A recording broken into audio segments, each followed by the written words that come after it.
نحمده ونصلي على رسوله الكريم اما بعد فاعوذ بالله من الشيطان الرجيم بسم الله الرحمن الرحيم رب اشرح لي صدري ويسر لي امري واحلل عقدة من لساني يفقهوا قولي۔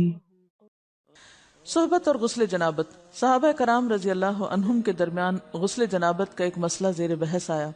ایک گروہ کہتا تھا کہ غسل صرف دخول پہ فرض ہو جاتا ہے، انزال شرط نہیں، یعنی واٹر ڈسچارج جو ہے وہ ضروری نہیں۔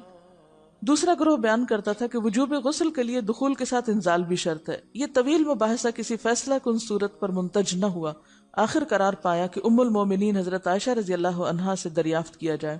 حضرت عائشہ نے کہا کہ رسول اللہ صلی اللہ علیہ وسلم نے فرمایا، اذا جلس بین شعبها الاربع ومس الختان الختان فقد وجب الغسل۔ جب مرد عورت کی چار شاخوں کے درمیان بیٹھ جائے اور اس کا محل ختنہ عورت کے محل ختنہ کے ساتھ مس کرے تو غسل واجب ہو جاتا ہے۔ تو مسئلہ یہ ثابت ہوا کہ صرف دخول پر ہی مرد اور عورت جنبی ہو جاتے ہیں اور ان پہ غسل واجب ہو جاتا ہے، انزال یعنی منی کا نکلنا شرط نہیں۔ جنابت کے احکام۔ وجوب غسل کی حالت کو حالت جنابت کہتے ہیں۔ وجوب غسل یعنی جب غسل واجب ہو جاتا ہے تو اس حالت کو جنابت کہتے ہیں۔ جنابت کا لفظ جم سے، جم پہلو کو کہتے ہیں، نہیں بچنا۔ مندرجہ ذیل چار حالتوں میں مسلمان مرد اور عورت پر غسل کرنا فرض ہو جاتا ہے۔ نمبر 1، جوش کے ساتھ منی خارج ہونے کے بعد، اس میں احتلام بھی داخل ہے، یعنی کوئی ایسا خواب آئے یا ویسے۔ نمبر 2، صحبت کے بعد یعنی سیکشول انٹرکورس کے بعد۔ نمبر 3، حیض کے بعد۔ نمبر 4، نفاس کے بعد یعنی بچے کی پیدائش کے بعد۔ اس میں یاد رکھیے کہ بہت سے لوگ پوچھتے ہیں کہ اگر خواتین انٹرنل چیک اپ کرواتی ہیں تو کیا اس سے غسل واجب ہوتا ہے؟ تو کوئی غسل واجب نہیں ہوتا جب تک کہ ان چار چیزوں میں سے کوئی چیز نہ ہو۔ اس میں یاد رکھیے کہ بہت سے لوگ پوچھتے ہیں کہ اگر خواتین انٹرنل چیک اپ کرواتی ہیں تو کیا اس سے غسل واجب ہوتا ہے؟ تو کوئی غسل واجب نہیں ہوتا جب تک کہ ان چار چیزوں میں سے کوئی چیز نہ ہو۔ صرف منی خارج ہونے سے بات نہیں، بلکہ جوش کے ساتھ منی خارج ہونے کے بعد غسل واجب ہوتا ہے۔ رسول اللہ صلی اللہ علیہ وسلم نے فرمایا، جب تم عورت کی چار شاخوں کے درمیان بیٹھ کر صحبت کرو تو تم پر غسل واجب ہو گیا، اگرچہ منی نہ نکلے۔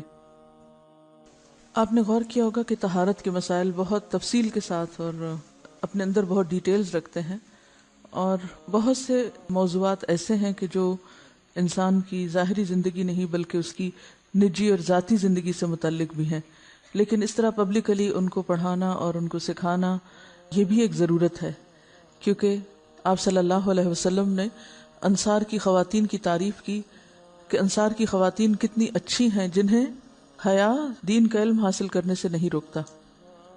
تو سوال یہ پیدا ہوتا ہے کہ آخر اتنی تفصیلات کیوں؟ اور بعض لوگ اس کو ناپسندیدہ قرار دیتے ہیں، تو ایسا کرنا ناسمجھی کی علامت ہے۔ ہم دیکھتے ہیں کہ انسان اگر اللہ کے بتائے ہوئے طریقے کے مطابق زندگی بسر کرتا ہے تو اس میں خیر ہی خیر ہے، اور وہ صرف خیر اس کی اپنی ذات تک نہیں رہتی، بعض اوقات دوسروں کی بھلائی کا ذریعہ بھی بن جاتی۔ عورت کو بھی احتلام ہوتا ہے۔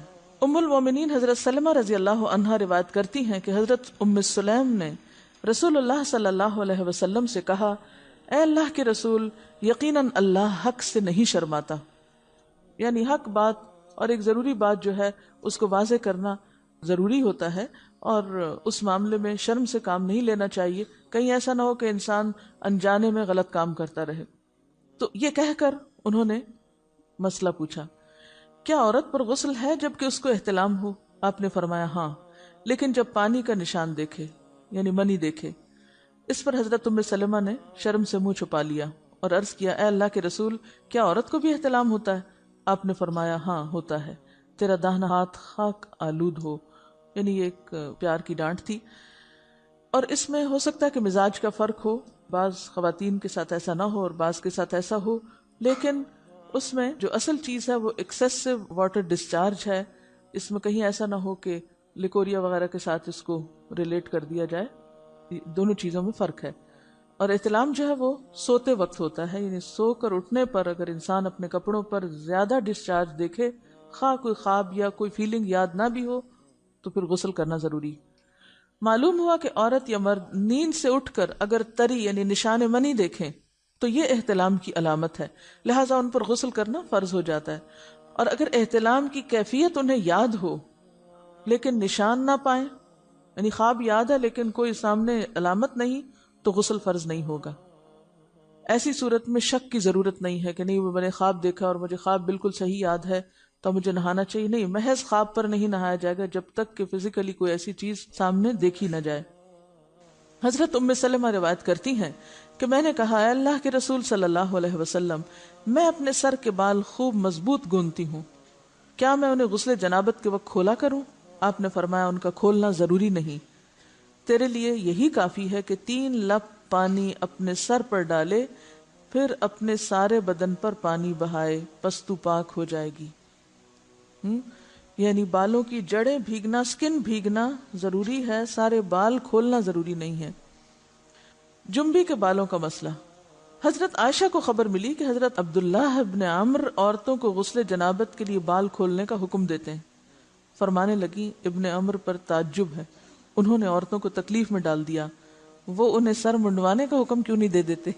یہ حضرت عائشہ کی ڈانٹ تھی، یعنی وہ یہ تو کہنے کہ عورتیں بال کھول کھول کے نہائیں، تو وہ پھر سیدھا یہی کہیں کہ عورتیں بال منڈوا لیں۔ میں اور رسول اللہ صلی اللہ علیہ وسلم ایک ہی برتن میں غسل کرتے، اور میں اپنے بال کھولے بغیر سر پر 3 چلو سے زیادہ پانی نہیں ڈالتی تھی۔ معلوم ہوا کہ غسل جنابت کے لیے بال کھولنے کی ضرورت نہیں، مگر یہ حکم صرف غسل جنابت کا ہے، غسل حیض کے لیے بالوں کا کھولنا ضروری ہے، کیونکہ وہ مہینے میں ایک دفعہ ہے۔ حضرت عائشہ سے روایت ہے کہ انہیں رسول اللہ صلی اللہ علیہ وسلم نے غسل حیض کے لیے فرمایا، اپنے بال کھولو اور غسل کرو۔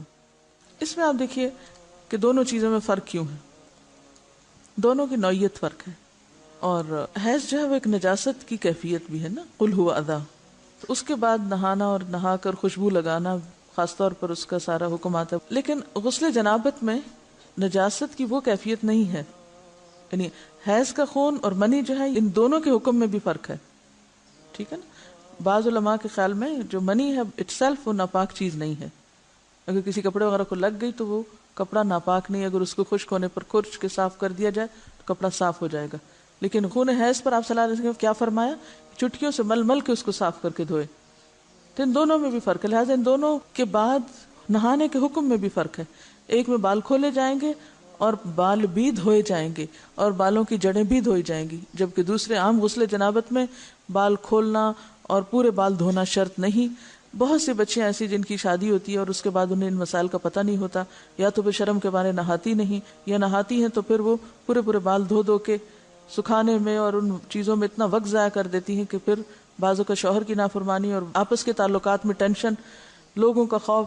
تو اگر دین کا صحیح مسئلہ پتا ہو تو انسان ان تمام مشقتوں سے بچ جاتا ہے اور ایک نارمل روٹین کی لائف گزار سکتا ہے۔ اس میں کیا صرف 3 کپ پانی، 3 لپ پانی، یعنی 3 دفعہ کیونکہ اگر ایک دفعہ ڈالنے سے پوری طرح نہیں بھیگا تو آپ یہ بھی کر سکتے ٹیپ کے آگے سر کر کے، تو ساری اسکن جو ہے سر کی اس کو آپ گیلا کر لیں، پیچھے سے بال جو ہیں اگر لمبے ہیں تو ان کو ایک طرف کر دیں تاکہ پورے بال نہ دھونے پڑے، نہ سکھانے پڑے اور نہ خشک کرنے پڑے، اور باقی جسم پہ پانی بہا لیں۔